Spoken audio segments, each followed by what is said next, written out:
Balik trabaho na matapos ang mahabang bakasyon at tila extended ng kalbaryo ng mga commuter na hirap na namang makasakay ngayong Lunes.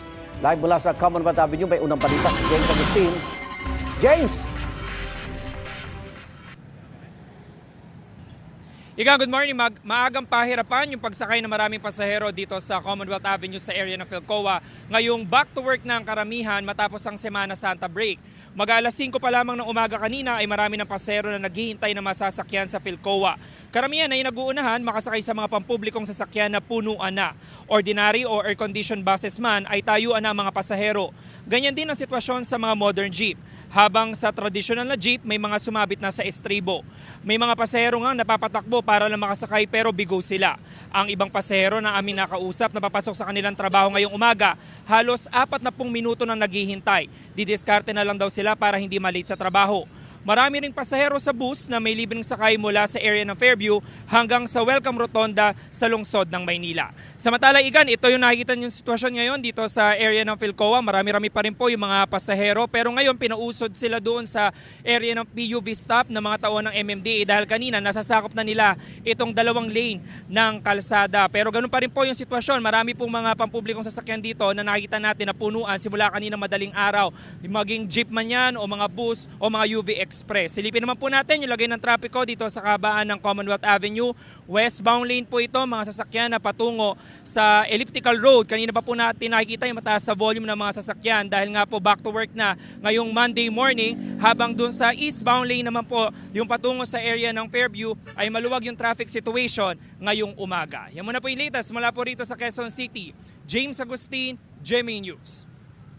Apektado ng taas presyo sa mga produktong petrolyo ang ilang water activities sa mga karaniwang pasyalan tuwing bakasyon. Sa Boracay, sa Malay Aklan, tumaas ng 200 pesos ang ilang water activities. Ang dating 1,800 pesos sa 15-minute na parasailing, ngayon ay 2,000 pesos na. Ang dating 3,800 pesos na 30-minute na jet ski, ngayon 4,000 pesos na. Ayon sa manager ng isang water sports activity, tumaas ang gastos nila sa diesel na umaabot na sa mahigit 2,000 pesos kada 20 litro. Mula po yan sa dating 1,100 pesos. Sa Puerto Galera, Oriental Mindoro, 200 pesos din ang taas presyo sa beach hopping sakay ng bangka. Mula sa 1,800 pesos, nasa 2,000 pesos na ito kada 6 na tao. 50 pesos naman ay tinaas ng snorkeling activity. Sa Mabini, Batangas, tumaas ng 1,000 pesos ang boating activity roon. Mula sa dating 3,500 pesos, nasa 4,500 pesos na ito.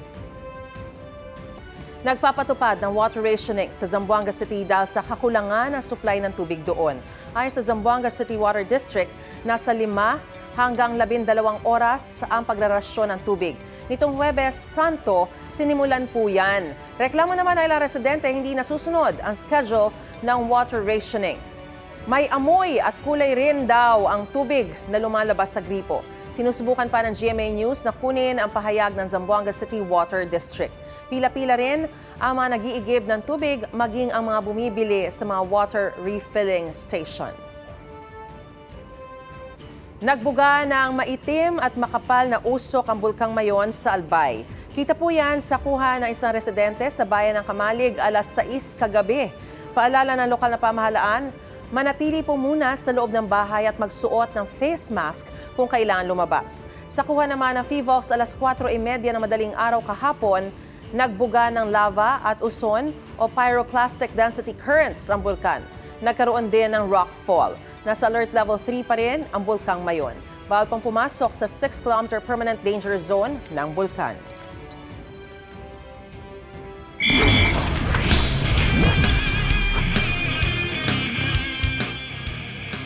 Panalo sa Game 1 ng NCAA Season 101 Women's Volleyball Finals ang Letran Lady Knights.